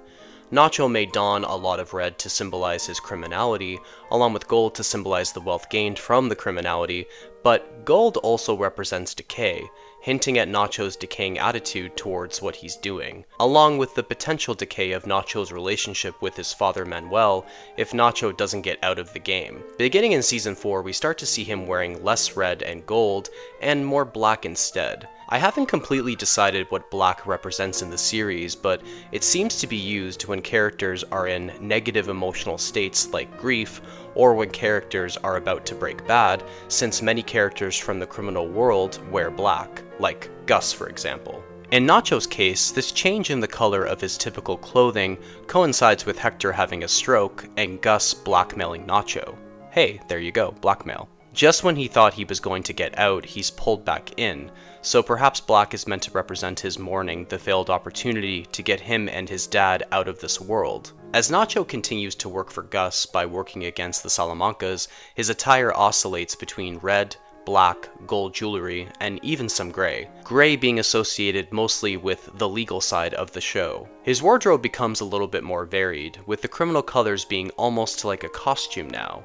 Nacho really isn't a bad guy, maybe at one point he was, but he has to pretend to continue being one to get himself and his dad out of the game. But let's look at Nacho's colors during his final arc of the series. In Season 6, Episode 1, Wine and Roses, Nacho escapes after the attempted assassination of Lalo, donning a dark red shirt for the final time in the series, which is fitting considering his being in deeper with the criminal world after getting caught between Gus and the Salamancas. Or Lalo rather. The color of his shirt is very close to the color of red wine, red roses, and blood. So this shirt is significant enough to have a loose connection to the episode's title, Wine and Roses. To me, this red shirt is the peak of Nacho's reluctant, performative criminality. He has to double down on his criminality to save the life of his father, which is a pretty common theme in Better Call Saul, with Mike and Jimmy also doubling down on their criminality after trying to stop. Once Nacho makes it to the motel, the red shirt is replaced by a white t-shirt in Episode 2, Carrot and Stick. The white t-shirt not only being a practical change of clothing after running around for so long, but white represents a blank slate, a lack of color. Nacho is at a bit of a crossroads here. He could flee on his own, go his own way as he tells Don Eladio, and ignore Gus's wishes, or he could listen to Gus's crew and keep a low profile to evade the Salamancas until he's told what to do next. He chooses the latter since obviously not going along with Gus puts Manuel at risk. Nacho is no longer the bad guy donning red and gold, nor the good guy donning blue. He lacks any color at this point in his arc, almost as if he's experiencing a rebirth, a blank page in his story. But that changes in the next scene with Nacho. He's still wearing white, but over top he has a plaid shirt. And this isn't just any average plaid shirt. The color pattern consists of white, blue, and brown. No trace of red, black, yellow, or gold. He wears it all throughout his gun battle with the Salamanca twins after they're tipped off by Juan Bolsa, who was tipped off by Gus, which Nacho had figured out on his own. Such a smart character. The plaid shirt is really striking on Nacho, going against every other article of clothing we've seen him wear. The white representing Nacho's blank slate / potential for rebirth, the blue representing safety / stability, and the brown representing moral ambiguity. All three colors are intertwined, as if Nacho has the opportunity to choose some goodness by saving his dad, the blue color. He's in a space of rebirth with the potential to make different choices, the white color, and yet he has a history of criminality and violence preceding trying to save his dad. So he's not completely good, nor completely bad. He's now morally ambiguous, the brown color. The plaid line design of these intertwining colors further indicates how complex Nacho's life path has become. Not a singular color nor a singular line to move forward, but multiple colors intersecting through multiple lines. Nacho's fate is uncertain in this episode, both to himself and the audience. His final episode is appropriately titled Rock and Hard Place. Nacho never expected Gus to turn him in when hiding out at the motel, but now that it's happened, he's smart enough to realize that he will have to sacrifice himself in order to keep his dad safe. Fleeing from the Salamanca twins after the motel gunfire, Nacho stumbles upon a mechanic shop and is allowed to clean himself and get a fresh change of clothes. The owner provides him with a dark blue uniform, just before he makes one last phone call to his father. Nacho, knowing he has to die to save Manuel, speaks to him one last time donning a dark blue work suit, the color of stability / safety, but in a darker shade to perhaps represent Nacho's mourning of his impending death, not so much because he's afraid to die, but because dying means never getting to see his father again. While Nacho is bringing safety and stability into his orbit for the sake of Manuel, the darker tone signifies that the safety / stability comes at the expense of his own life. And now we come to Nacho's final scene, his moment of self-sacrifice. Going along with Gus's narrative for his actions, and then allowing himself to be killed in order to keep his dad safe. He arrives in the desert wearing a white dress shirt with some black line art and some red blood stains on the shirt collar. Once again, he wears white to signify having a kind of blank slate, since his behavior in this situation will determine the quality of his death and the life of his father, with the black line art perhaps representing the dark path he's been on or the grief he's experiencing, and the red blood as an extra mark of criminality, chaos, and danger. Nacho has his own idea of how to make the lie for Gus Fring and his own sacrifice work. The white shirt with black line art indicates that even though he's ended up on this dark path, he will decide exactly how he goes out. Nacho has a white blank page and is going to decide what to write on it. Before any of the cartel members can put a bullet in his head, Nacho confesses to giving Hector a stroke, which is fitting considering it was that attempted murder that landed him in the control of Gus. Of course, Nacho is reminded of this because he knows this moment of self-sacrifice will truly be the way to help his dad, as opposed to the dire results of attempting to kill Hector. Nacho, wearing white to signify this potential to act on his own, stabs Juan Bolsa in the leg with a piece of glass he hid and grabs his gun, which was not planned by Gus. Nacho makes one final choice to go out how he wants to go out, by shooting himself rather than allowing any of the cartel members to get him first. It's hard to watch, but his death does feel honorable, knowing his motivation to die was to keep his dad safe, and with that, Nacho's arc is almost complete. But what about Manuel? Is Mike true to his word that no one will harm him after Nacho's death? In the opening teaser of the episode, we see a budding blue flower where Nacho's body lied, along with the piece of glass he used to get Bulsa's gun. Blue representing safety/stability, and a flower representing the birth of new life/potential indicates that Nacho's intentional sacrifice saved Manuel. And with that, Nacho's arc is completed. He may not have been able to save himself, but he was able to save the person he loved and cared for the most. Nacho lived a life of chaos/danger, as indicated by the red in his clothes, and gradually he attained stability/safety for his dad, as indicated by the blue flower. He graduated from red to black to white, and finally to blue. Nacho broke good, you might say, even if it was in death. Howard Hamlin, being a lawyer and one of the partners at HHM, primarily dresses in shades of blue, with some green and purple occasionally showing up. Blue representing stability, safety, and characters associated with the legal side of the show. His focus mainly lies with trying to keep the firm running and trying to do his best in spite of circumstances. He's beholden to maintaining HHM and doing right by his father's legacy, so he isn't the type to unnecessarily rock the boat or make a ton of enemies, mostly.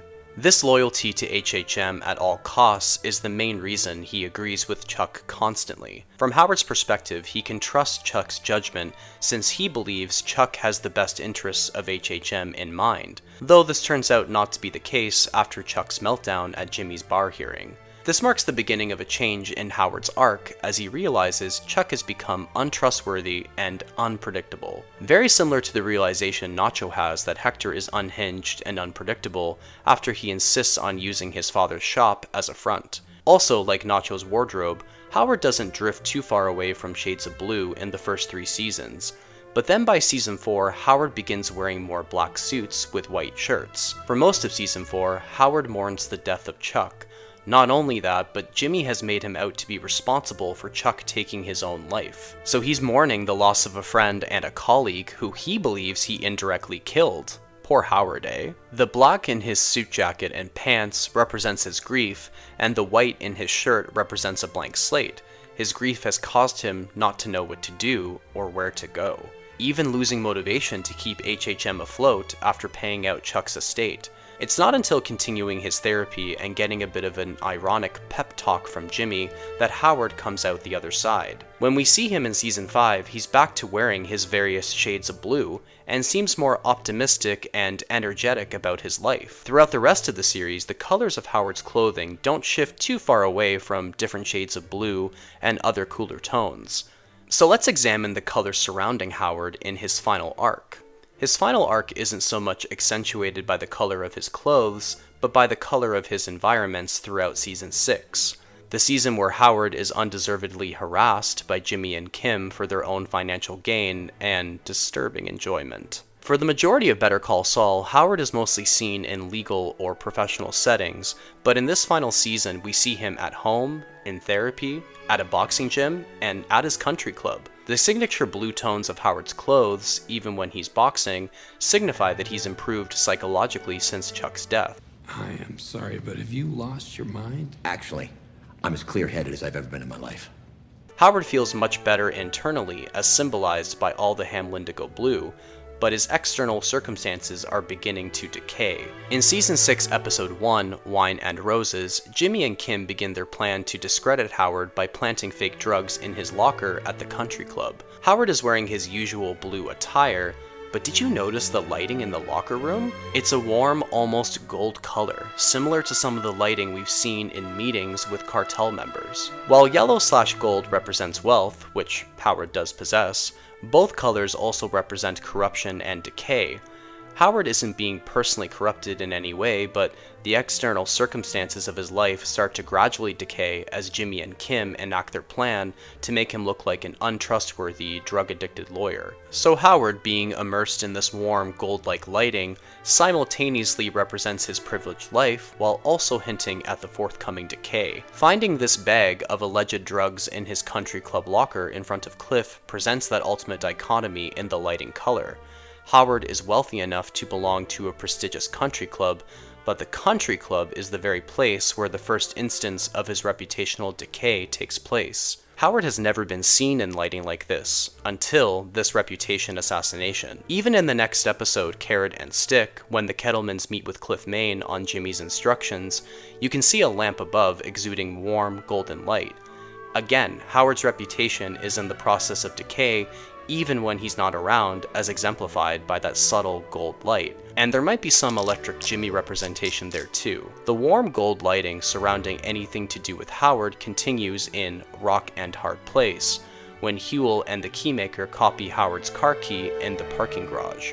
Even the railing on the stairs leading down to the different levels is painted red. With the golden lighting once again and the addition of that red paint, we can sense the corruption, decay, chaos, and danger enveloping Howard's reputation. It's not that Howard is becoming dangerous or corrupt himself, but danger and corruption is closing in on him in his everyday life, as exemplified by this use of gold and red. Even Howard's Namaste license plate is yellow, as we see in the next episode, Hit and Run, again representing the ongoing decay to his reputation in spite of his personal development and material wealth. Also, when Kim is preparing to meet with Cliff so he can witness Jimmy pretending to be Howard, she's wearing a blouse with a red rose pattern with a blue tablecloth just beneath her. This signals once again that Howard's stability/safety, as represented by blue, is being undermined by chaos/danger, as represented by the red roses on Kim's shirt. Kim is indeed the mastermind behind this long con. It can also act as color symbolism for her moral decline,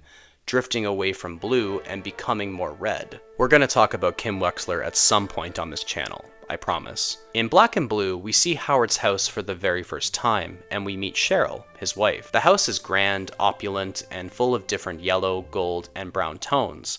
Like the lighting in the country club locker room, the yellow/gold tones of Howard's home simultaneously represent his wealth and the ongoing decay of his reputation and his marriage. The brown colors may be there to represent the moral ambiguity of Howard's character in the first few seasons. While not a villain, he also wasn't considered the good guy either. Howard was a character in the middle, doing some genuinely kind things for Jimmy to help him succeed, but also working with Chuck to undermine Jimmy.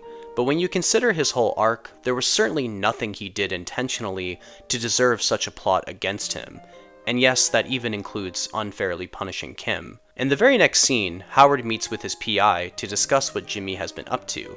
This scene has one very subtle detail with a nod to Nacho and the symbolism of the color blue. While Jennendowski updates Howard, performatively updates I should say, you can see a painting of a tree branch with blue flowers right behind him. Remember the blue flower just beginning to bud where Nacho had died? Here we have a painting of similar looking flowers blossoming on a tree branch in Howard's office. Not only does this serve to draw a connection between Nacho's blue flower and Howard's painting of a branch full of blue flowers, but this is the last time we see Howard until the Sandpiper mediation meeting. It's a final reminder of Howard's stability and safety as a lawyer, which is actively being undermined even in this scene. I think this painting firmly establishes, for my interpretation at least, that Nacho is truly the Howard of the cartel world and vice versa. The difference being that Nacho's blue flower was beginning its bloom in the physical world, whereas Howard's painting is literally lifeless compared to an actual flower. It's just a painting. Could that be some symbolic foreshadowing?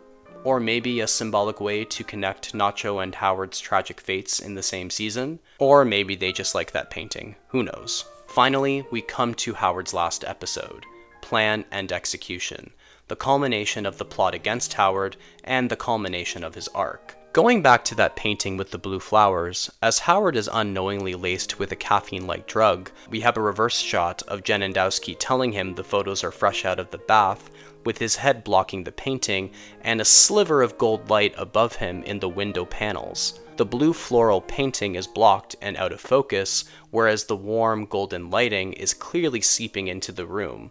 This is pretty fitting considering Howard's stability is about to be destroyed by the corruption of Jimmy and Kim. All throughout this season, the color gold has increasingly dominated Howard's environments.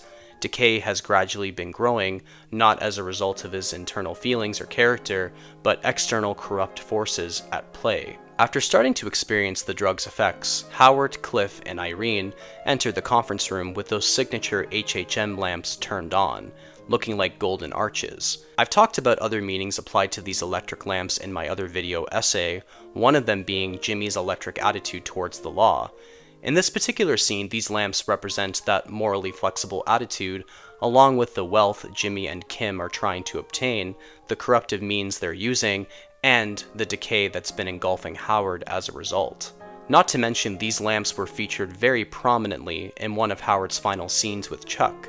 I expand upon that in another video essay. Not only are these gold-emitting lamps present throughout the climax of the con against Howard, but that style of lighting fully envelops him in his final scene at Kim's apartment. The apartment is lit by warm yellow lighting, which appears gold-like or campfire-esque, and like other color choices in Howard's scenes throughout this season, we're not used to seeing him in such corrupt, decayed lighting. Even while being surrounded by his abusers and the corrupt campfire gold lighting, Howard is dressed in his signature blue color. Once again, the color symbolism demonstrates that Howard maintains stability/safety within himself, even while finding himself in corrupt, unfair circumstances, as signified by the yellow, gold, and even red in his environments.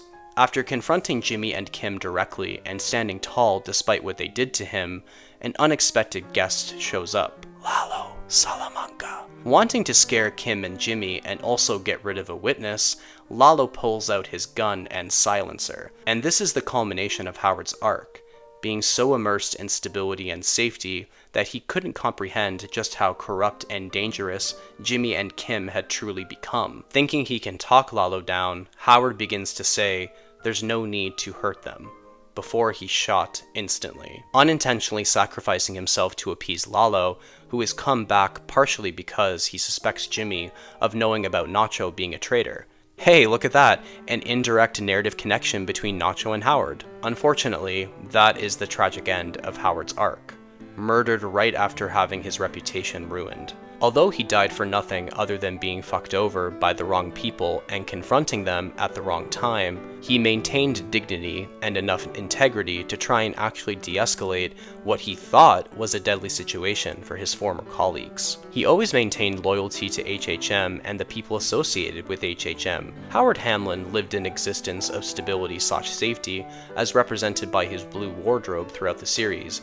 Even when experiencing grief as represented by his change to black suits, he still got back to his baby blue through his own commitment to getting better. And that is an unintentional Walter White reference.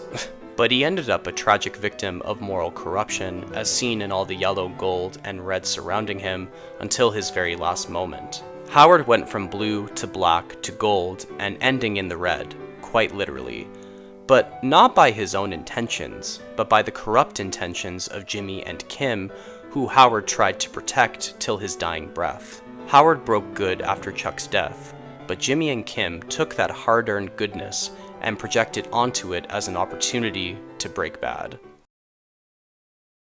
Color symbolism is a huge storytelling device in Better Call Saul and in Breaking Bad, with I think many different ways to interpret what the color of each character's wardrobe and the colors used in the general atmosphere mean. It's really astonishing to me how much Nacho and Howard's arcs mirrored each other, especially after paying careful attention to the colors associated with their characters and the worlds they operate in. Although Nacho and Howard are both tragic characters, something good does come from Nacho's intentional sacrifice.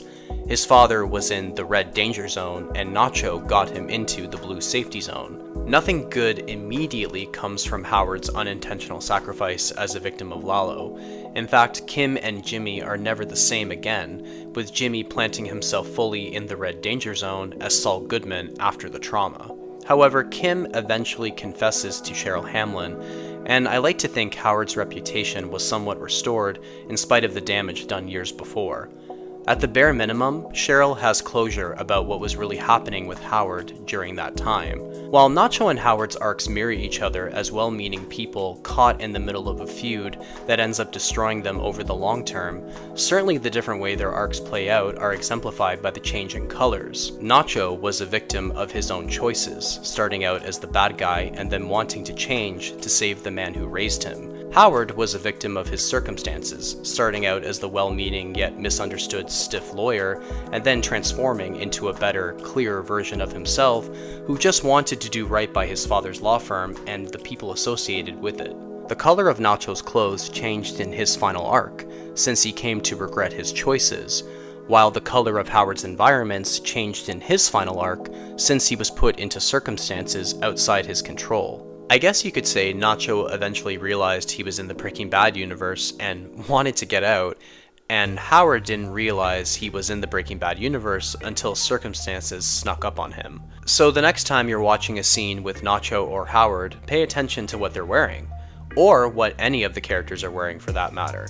You might be able to tell where that character is and where they're going to end up. What kind of lawyer are you going to be? I don't mean what kind of law are you going to practice. I mean, are you going to play it straight? Or are you going to be colorful? There's no point in me doing this if I can't be myself. I've been trying to be the person someone else wants me to be for I don't know how long. So, yeah, colorful, I guess. When you look up the meaning of colorful, you'll find two distinct definitions of the adjective. One, having much or varied color, bright. Two, full of interest, lively, or exciting. The first definition describes the literal appearance of varied colors, and the second definition describes a set of traits and characteristics. A rainbow is literally colorful based on its appearance, and Jimmy McGill, in personality and as a lawyer, is lively and exciting. He's quick on his feet, scrappy, and charismatic. He's colorful. Both definitions apply to Jimmy. His colorful personality is paired with and exemplified by his colorful suits, both in Better Call Saul and in Breaking Bad. Like a peacock, Jimmy most certainly stands out in a room full of gray and blue suits due to this presentation of literal colorfulness and personality colorfulness. But the reasons Jimmy is described by others and even by himself as colorful isn't only to do with his charisma or attire, it's because Jimmy's approach to problems is morally varied. He'll typically do whatever it takes to get his desired outcome, embodying and utilizing any color of the moral rainbow, you could say. This moral variation or flexibility is also symbolized by the visual motif of placing him near electric light sources,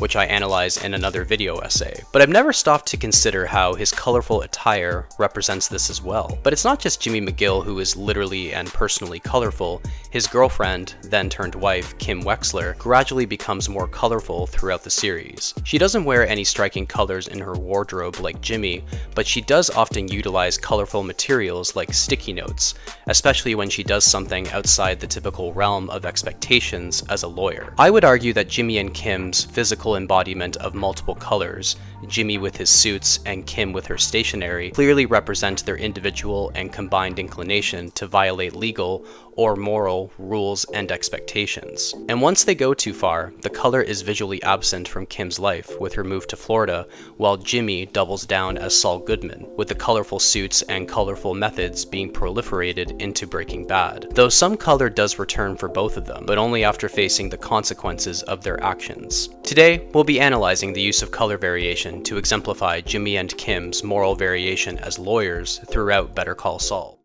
It's no secret that the overarching connection between Jimmy and Kimmy is their love of scamming, along with their mutual careers as lawyers. Although both of them possess the capacity to be colorful in their legal work, both go about it in different ways. We can see this most clearly in their childhood experiences, their scamming origin stories. It's interesting because both of these childhood flashbacks are the opening teasers to episodes where Jimmy and Kim literally and symbolically get colorful. For Jimmy, it's season 2, episode 7, Inflatable, and for Kim, it's season 6, episode 6, Axe and Grind. For the lawyer who will someday identify as criminal lawyer Saul Goodman, one of the most compelling questions about Jimmy McGill is, was his brother Chuck right about him? Was it always in Jimmy's nature to be morally colorful, or were there experiences that pushed him in that direction? You can absolutely make a case for both positions. And the best answer is probably somewhere in the middle, like the foundation of all of our personalities. We do things because of who we are, yet things happen to us that shape who we are. But it's clear that Jimmy's moral flexibility, i.e. his moral colorfulness, really started to take shape after witnessing his father getting conned as a child. Jimmy's father was, in his words, a soft touch, easily taken advantage of by people because he was too trusting and too passive. The grifter who successfully scams his father tells Jimmy, There are wolves and sheep in this world, kid. Figure out which one you're gonna be.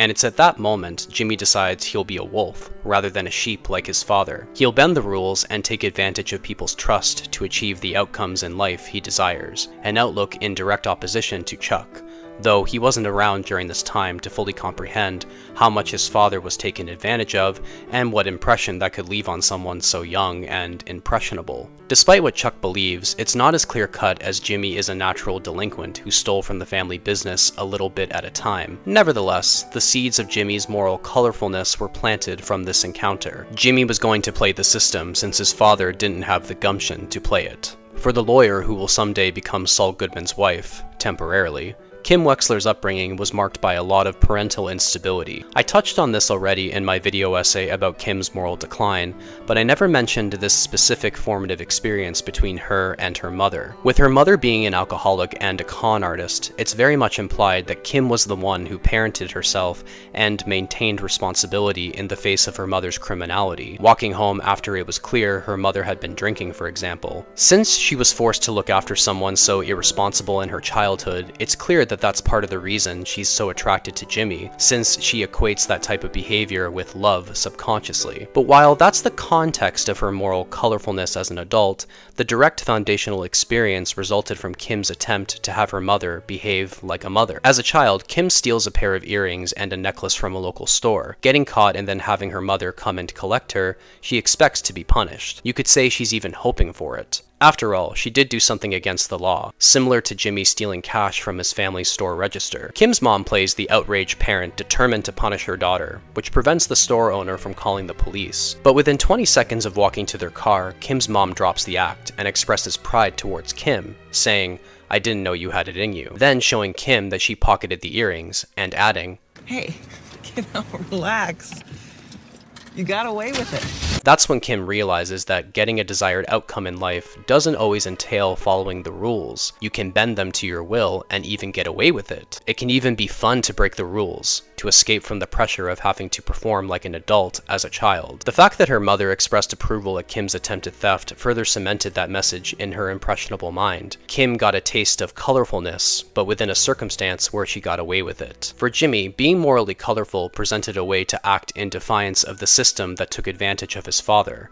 For Kim, being morally colorful presented a way to act in defiance of the pressure to be the responsible adult at all times, so long as you don't get caught. To achieve his desired outcomes in life, Jimmy decides to bend the rules as much as he can. To achieve her desired outcomes in life, Kim decides to follow the rules, but with the ability to bend the rules if the situation calls for it, and so long as she's never caught. Now let's get to analyzing both characters' embodiment of their moral colorfulness, as exemplified by Jimmy's colorful suits and Kim's colorful stationery. Vibrant multiple colors existing all together have a long history in art and narrative media as representing vibrancy, variety, life, and excitement. Can you resist looking at a fleeting rainbow in the sky? Because I certainly can't. A great example of color representing these ideals would be the transition from sepia-toned Kansas to colorful Oz in The Wizard of Oz. In Better Call Saul, the use of color variety, multiple colors at once like you would see in a rainbow, is generally meant to represent excitement, vibrancy, and moral flexibility, what I've already referred to as moral colorfulness. Let's start with Jimmy McGill. While I still haven't completed a deep dive into the color theory of Better Call Saul, if we follow the color associations I've made in previous video essays,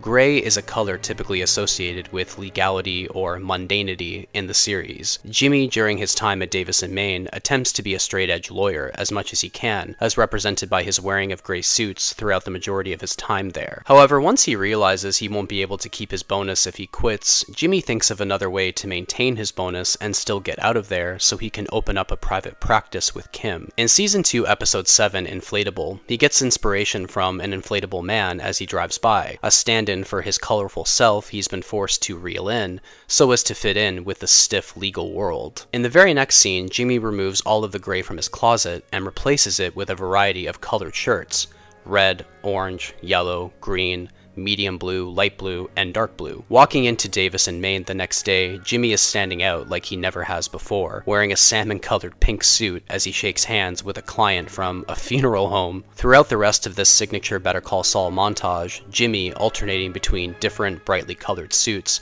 orchestrates a series of, shall we say, colorful antics to get himself fired. It begins with the inappropriate attire, then progresses in cringiness by obnoxiously using a juicer in the office, being a bit racist towards the cleaning department, not flushing the toilet, and finally playing the bagpipes in his office. Cliff Main deduces what Jimmy is trying to do, not only because of the severe obnoxiousness, but the fact that he's behaving colorfully while wearing colorful suits. He succeeds in manipulating Cliff into firing him, not for cause, but for being an overall nuisance to the firm. Thus, Jimmy's colorful antics cheated the system once again. If Jimmy can use manipulation, trickery, and scamming to obtain a desired outcome, he most certainly will, as exemplified by the variety of suit colors. This leads us into Jimmy professing his desire to partner with Kim in a private practice together. At this point in the series, Kim doesn't completely share in Jimmy's moral flexibility, but she's certainly on her way. She tolerates and enables his overt colorfulness by turning a blind eye and eventually becoming an active participant. She directly questions him about the type of lawyer he's going to be. Are you gonna play it straight? Or are you gonna be colorful? At first, Jimmy lies to her and to himself, but quickly he's honest that he'll only do it if he can be himself. Kim, still very reluctant, keeps her interview with Schweikart and Coakley, but afterwards she proposes an alternative arrangement.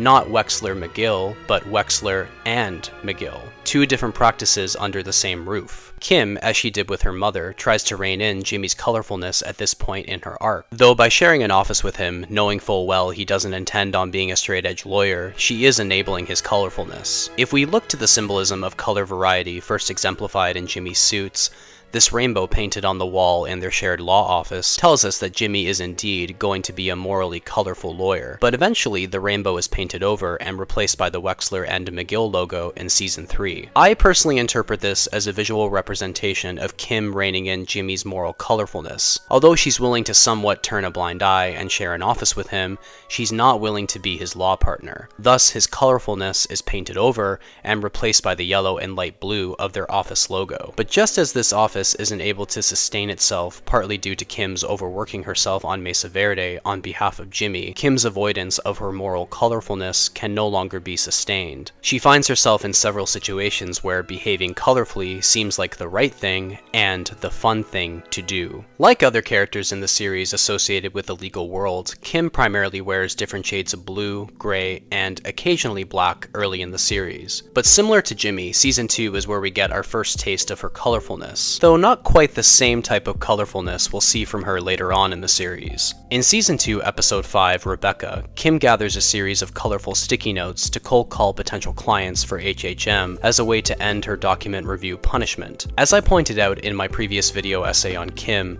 these colorful sticky notes offer both a connection and a contrast to Jimmy's colorful antics. While not morally colorful per se, Kim is still thinking outside the box a bit in order to end her unfair punishment. She works late, sacrifices her lunch hour, and probably loses some sleep while not getting anywhere for quite a while, as seen in the way she's constantly scribbling out names and throwing away the sticky notes. She still completes her document work and makes the time to cold call, even though it's technically work she doesn't have to do.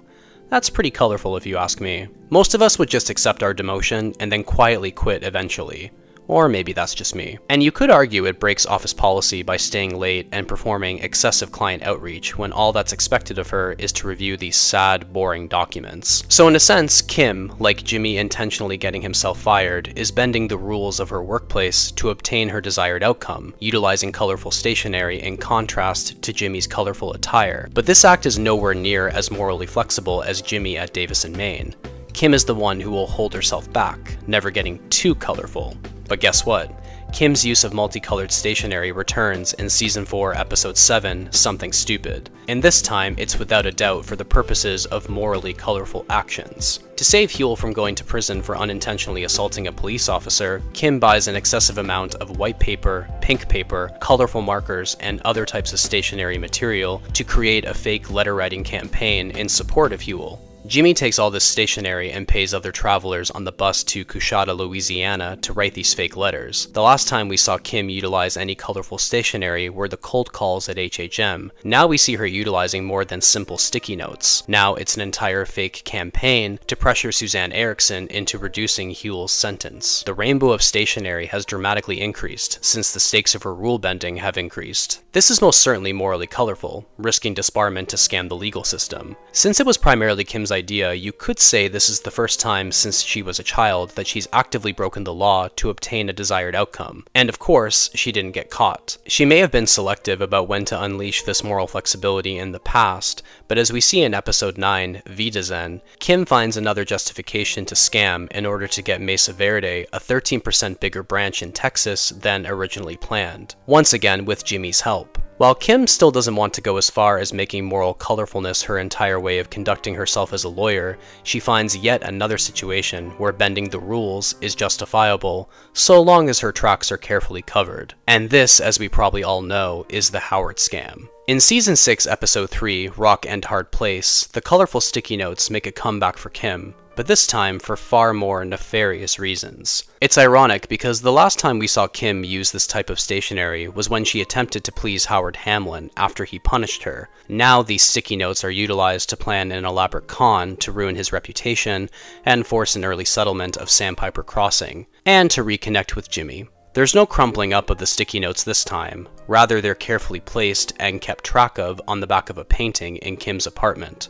It's also throughout this season where we see Jimmy constantly in his colorful Saul Goodman attire. Both of them are now equally morally colorful, Jimmy in his attire and Kim in her selection of stationery. Kim has truly reached the peak of her moral colorfulness by utilizing vibrant stationery to ruin a person's reputation rather than cold call or manipulate a district attorney. She is breaking moral/legal rules, but this time she expects to be caught by Howard, which does happen, but she knows the con against him is too complex and far-fetched for anyone to truly believe him. If Kim can use manipulation, trickery, and scamming to obtain a desired outcome, and if there's little chance she'll face consequences, then she will, as exemplified by the variety of stationary colors. But the color ends up fading for both of them as a result of the Howard scam.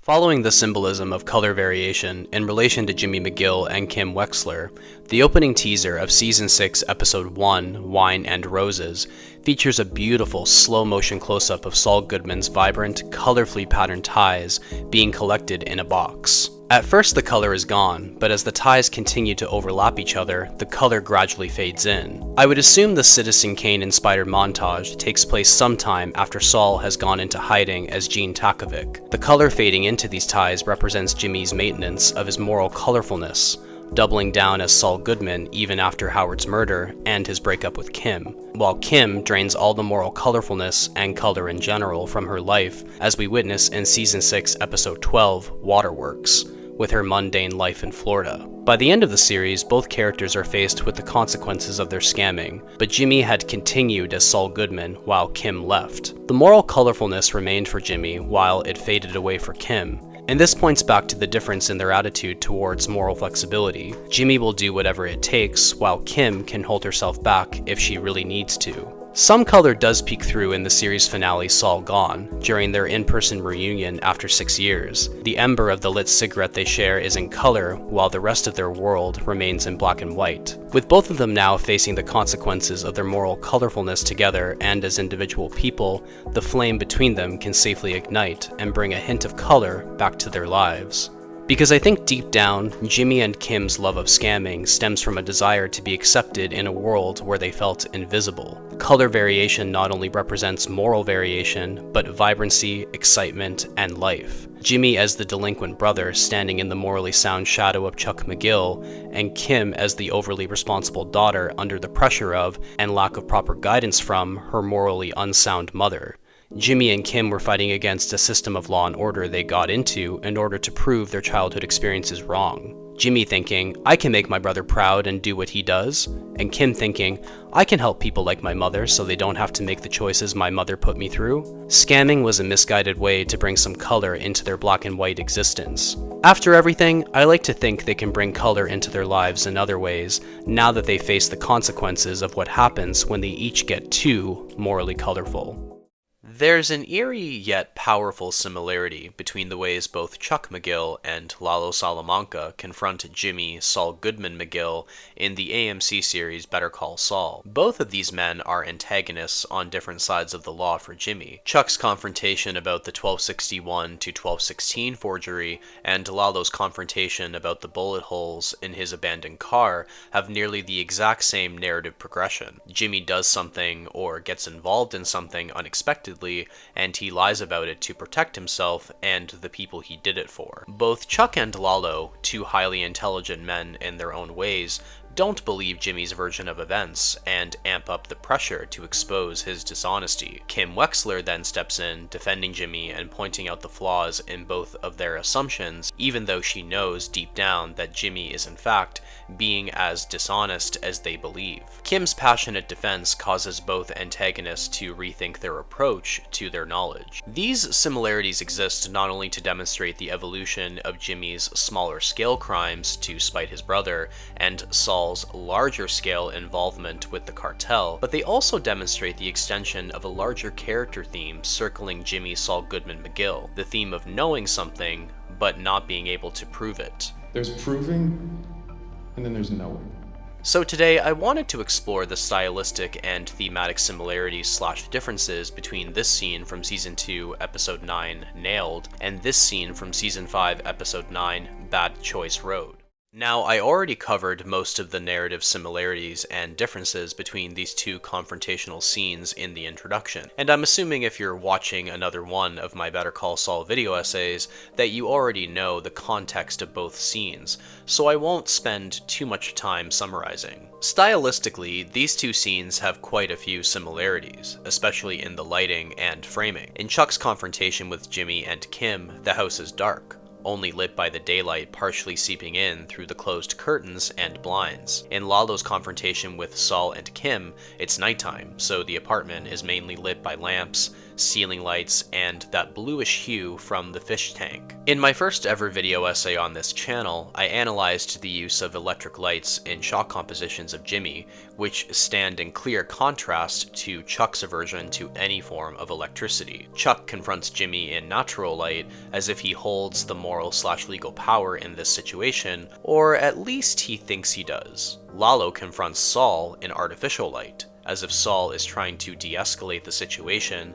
in the same way he was able to with other Salamancas, but his powers of electric moral flexibility fail him at first, but then things manage to de-escalate. You could say Jimmy is capable of navigating the law-abiding natural light of Chuck and the morally flexible artificial light as represented by Lalo. I mean, it also helps that Mike Ehrmantraut is just across the way, ready to shoot Lalo if anything goes wrong. In terms of the framing choices in both scenes, there are many shots framing subtle triangular positioning among our three characters, with Jimmy / Saul usually positioned as the first point of the triangle at the top. This makes perfect sense visually since the tense confrontations center around Jimmy / Saul's dishonesty and how that dishonesty affects the goals of both antagonists. So you could say both of these scenes from very different points in Jimmy's journey to becoming everyone's favorite criminal lawyer are lit and shot very similarly,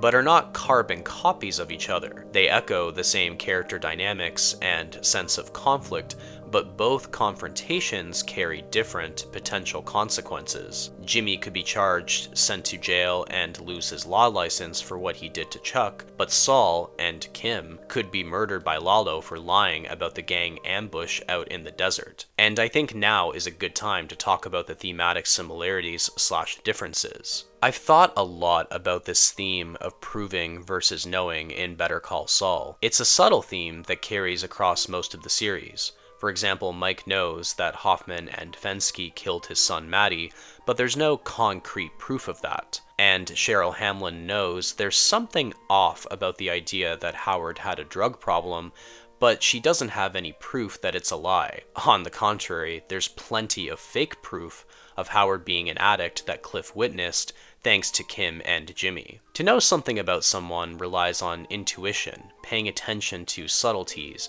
and taking into account one's familiarity with a person's behavior or history. To prove something about someone relies on facts, irrefutable physical evidence, or actively witnessing a person commit an action. Better Call Saul demonstrates that the moral justice implied in knowing someone did something wrong versus the legal justice only accomplished by prosecuting with hard proof to someone's wrongdoing are often incompatible. You can know something, but if you can't prove it in a court of law, then justice cannot be served in a proper societal sense. The burden of proof is on the prosecution in North America, and therefore in these scenes, the burden of proof is on Chuck McGill and Lalo Salamanca. This theme directly applies to the character evolution of Jimmy McGill into Saul Goodman, as demonstrated in these confrontations. Based on Jimmy staying overnight with Chuck after recovering from his afternoon with Mesa Verde,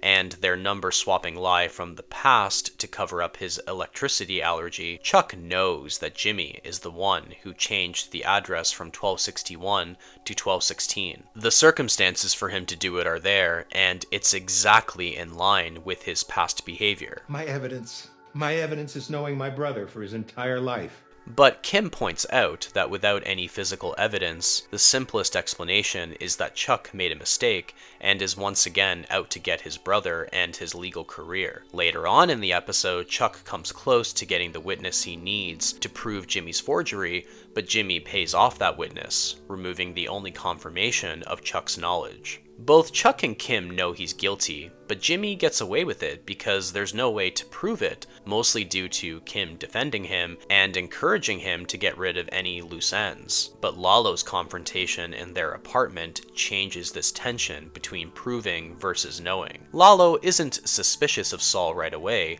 he's more suspicious of Gus or another competitor trying to keep him in jail. But when it occurs to him that he's in the same area where Saul told him his car broke down, he finds it in a ditch and riddled with bullet holes. Unlike Chuck, Lalo has some proof that something else went down with Saul in the desert as he was collecting his bail. Kim also finds a shred of evidence showing that Saul is not being truthful. She finds a bullet hole in his travel cup. Chuck and Kim knew that Jimmy messed with the legal documents, whereas Lalo and Kim have some proof that something violent happened out in the desert with Saul. Jimmy typically gets away with lying because there's usually no hard proof of dishonesty, but in this confrontation, there is proof. I saw your car.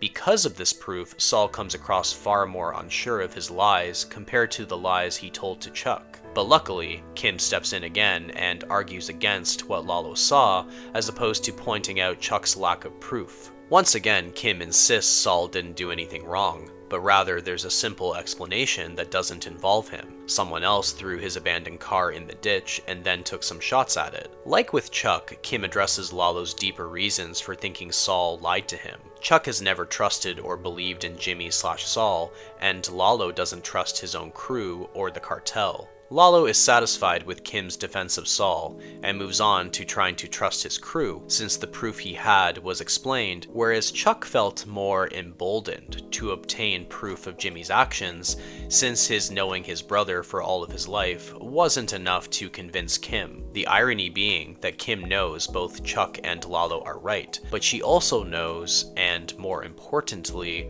loves Jimmy. In both scenes, our antagonists are certain of dishonesty from this slippery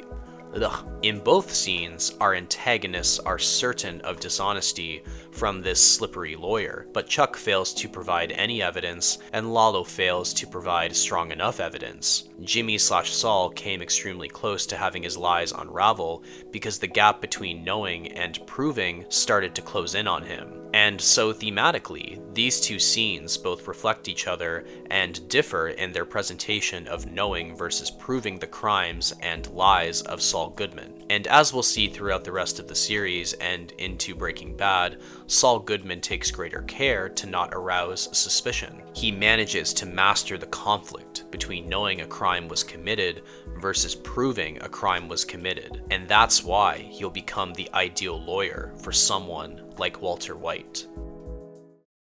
Thanks so much for watching. My Patreon is linked below if you want to support me in making these videos. Or hey, you could always throw me a tip by clicking on the 3 dots below, or become a member of the channel. You can earn some badges and get early access to videos like this one. Any amount you can afford helps a lot. Thank you. A special shout out to our latest channel members: Kelly David 8169, and Sam French Music. Welcome to the channel. Let's thank all of our other channel members. Nanny Moan, Beatrice Paz 367, I Am Junebug, Tesla Stucky, Andrew Nguyen 4408, Berkeley Krieger 3601, Linda Helfacree, Broke Cooking, Shara Unlin, Bullet Hole Johnny, Nico Nets 4971, Aperture Ace, Ryan Ellis 7842, Quang Luiyu 2702, Greer Phillips 4756, Tung Yu 713, Paxton Pedersen 1186, Raymond Apple 6951, Josie Figures It Out, Dunham Smash, Layla Saka 1583, Kyle Ennis 9412, The T-Noon, Connor the Glitchmaster 7813, One Tappenvel, Mackenzie O'Brien 4184,